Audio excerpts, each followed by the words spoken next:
Ako sa'yo, swerte ako kay Juday. Alright, tuloy tayo mga kaibigan. Narito naman si Rosie ng Valenzuela. Magandang umaga, Rosie.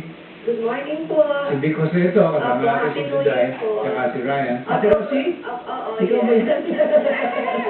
Gusto ko lang po i-congratulate. Kilala niyo pala siya? Presidente po ito ng aming Unstoppable. Yes. Aba!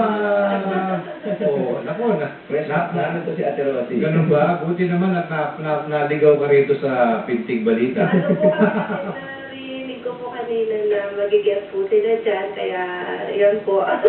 Yung actually po lang na Unstoppable, nakikinig ngayon, binabati ko po sila. Tapos gusto ko po lang batiin si Juday for winning the Best Actress Award sa MMFF gabi. Thanks, Ate Rose. Oo, napakagaling mo talaga, kaya deserving ka talaga nanalo. At si Ryan for being the male side tonight. At kahit di siya nanalo ng yung best actor, para sa amin, napakagaling mo talaga dun sa movie. Thank you. Ano lang talaga na si Cesar siya nanalo, pero para sa amin, ikaw pa rin yung best actor.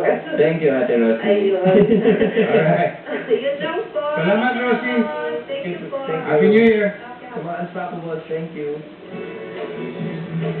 Alright mga kaibigan, siya nga pala yung aking kumpare, si paring Nick, no? Yung parating nagtatanggal ng, ano ba to? Yung pilay hangin ko sa likod. Birthday na niya sa January 23, pare. Happy birthday.